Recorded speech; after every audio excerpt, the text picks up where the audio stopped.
नमस्कार, आप देख रहे हैं पब्लिक न्यूज टीवी। मैं हूं देवकीनंदन मिश्र। आज के डीएनएम शो में हम बात करेंगे शाहरुख खान के बेटे आर्यन खान की। क्या जानबूझ करके एनसीबी, जो भारत सरकार की एक संस्था है, वो शाहरुख खान के बेटे आर्यन खान को परेशान कर रही है? आज पूरे देश में यह सवाल खड़ा हो रहा है। एनसीबी की जो कार्रवाई है उसको लेकर के लोग सवाल पूछ रहे हैं। हालांकि बहुत सारे ऐसे भी लोग हैं जो शाहरुख खान के बेटे की गिरफ्तारी पर बेहद खुश हैं और उसको प्रमोट कर रहे हैं, एनसीबी की तारीफ में कसीदे पढ़े जा रहे हैं। मेरी एक बात समझ में नहीं आ रही है कि इस देश में कौन सा ऐसा कानून है, जितना मैंने बहुत लंबे समय तक मैंने क्राइम की रिपोर्टिंग की है, कि अगर किसी व्यक्ति के पास कोई मादक पदार्थ नहीं मिलता है, बरामद नहीं होता है, तो उसे क्या कितने दिनों तक जेल में रखा जा सकता है? क्या उसे जमानत पाने का अधिकार है या नहीं है? अब तो इस पर एक बहस होनी चाहिए, क्योंकि जो कानून है वो कानून यही कहता है कि अगर किसी कोई यूजर है, मतलब जो यूज करने वाला व्यक्ति है, उसको मैक्सिमम अगर कोई सजा दे सकता है, जहां तक मेरी जानकारी है कानून की, और मैंने जो कानून के विशेषज्ञ हैं मैं अभी उनकी भी बात सुनाऊंगा, जो मैं उनको देश का जाना माना संविधान और कानून का विशेषज्ञ मानता हूं, उनकी भी बात मैं आपको सुनाऊंगा। लेकिन मेरी जो जानकारी है वो ये कहती है कि आर्यन खान को अगर इस मामले में सजा भी होती है तो 1 साल या 20,000 रुपए जुर्माना मैक्सिमम है। ये कोर्ट इससे ज्यादा की सजा उनको सुना भी नहीं सकता है। लेकिन उसके बाद भी उनको इतना हरेस किया जा रहा है, मीडिया में हरेस किया जा रहा है। मीडिया वाले ऐसे बता रहे हैं जैसे कि मतलब कितना बड़ा एक कांड हो गया है। और एनसीबी, जो अपने आप को बहुत बड़े ताकतवर बताती है और कहती है कि पूरे देश में हम ड्रग्स के खिलाफ काम कर रहे हैं, वो 1 ग्राम, मतलब 1 ग्राम आप हाथ से छू ना पाएंगे, वो 1 ग्राम चरस या हेरोइन, जो कुछ भी कहते हैं वो, जो वहां पे मिला, वो शाहरुख खान के बेटे जो आर्यन खान है उनके पास से बरामद नहीं कर पाई है, लेकिन उन्हें जेल में डाल दिया। सबसे बड़ा आरोपी बना करके एनसीबी उन्हें प्रस्तुत कर रही है। और कहा यह जा रहा है कि जो समीर वानखेड़े हैं, जो एनसीबी के रीजनल डायरेक्टर हैं मुंबई के, वो आईआरएस अधिकारी हैं, उनके बारे में कहा जा रहा है बहुत ईमानदार हैं।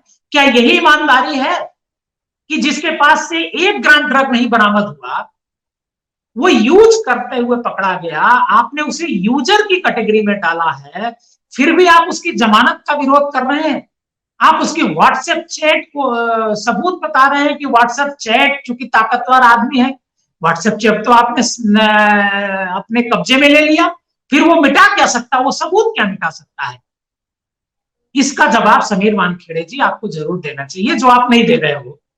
मैं इस पर कोई पॉलिटिक्स नहीं कर रहा हूं, लेकिन एक ह्यूमन बीइंग पूरे देश में इसको लेकर के जो चर्चा है, मैं आज उसी पर चर्चा कर रहा हूं कि आखिर क्यों आर्यन खान को परेशान किया जा रहा है। मैं आर्यन खान से मिला। आर्यन खान जब करीब 7 साल के थे तो एक कार्यक्रम में मैं मौजूद था। उस कार्यक्रम में शाहरुख खान स्टेज पर डांस कर रहे थे और आर्यन खान मेरे बगल में बैठे हुए थे। शाहरुख खान उन्हें छोड़ के गए हुए थे, मेरे बगल में बैठे हुए थे।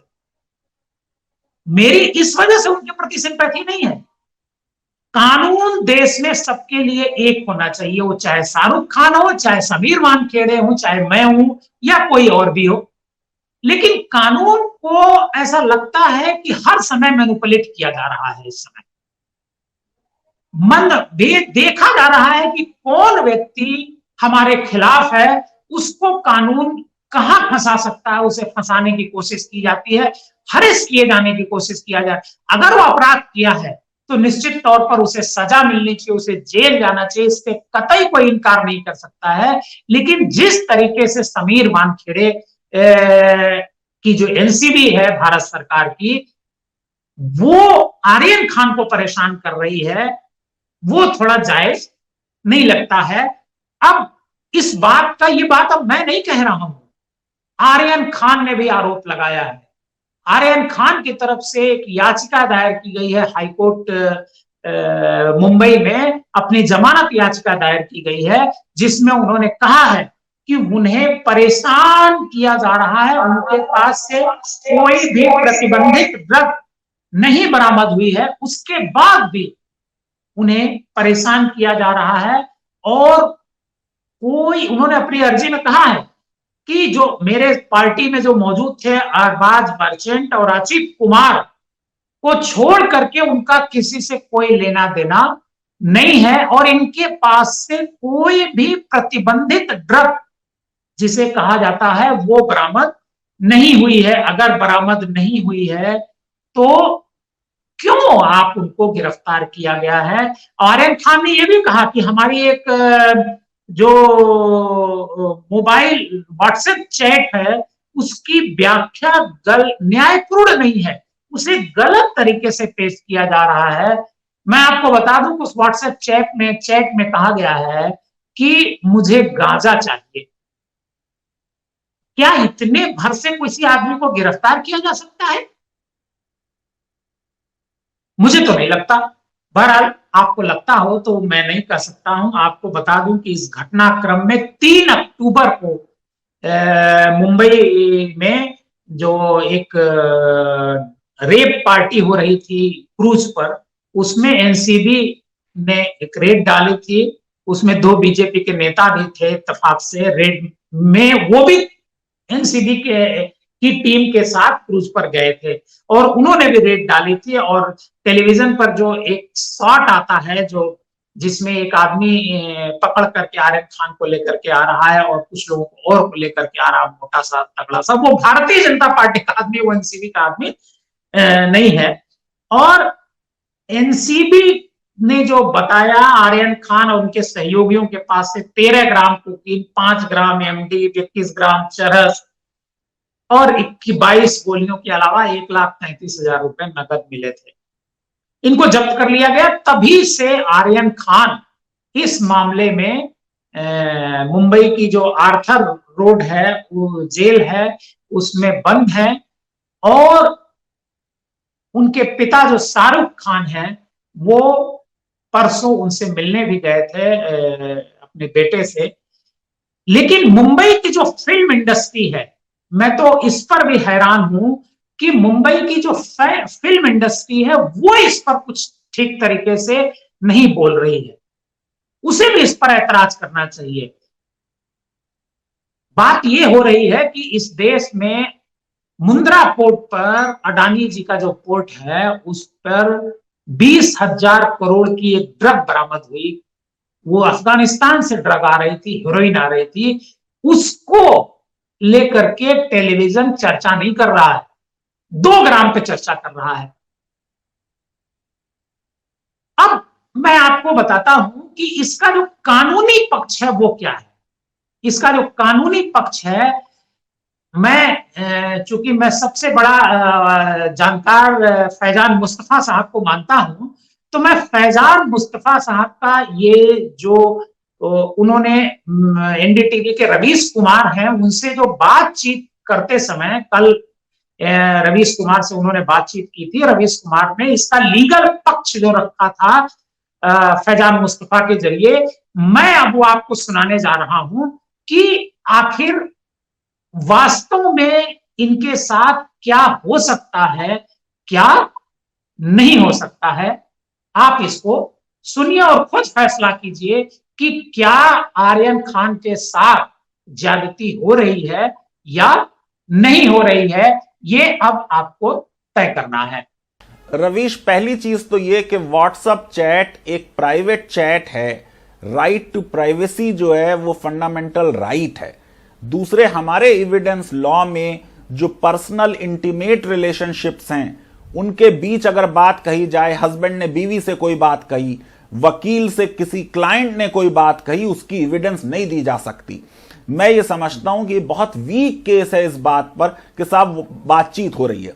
दूसरे अक्सर ऐसा होता है, पूरे जो लॉ है नारकोटिक ड्रग्स का, उसमें मेन पर्पज ये है कि हम ये लोग जो इस तरीके की चीजों में पड़ गए हैं उनको दोबारा से समाज में ले आएं, रिफॉर्मेशन हो, उनको सिक्योर कर लें दोबारा। उसमें अक्सर आपसे उनसे लंबे एंगेजमेंट करने पड़ते हैं।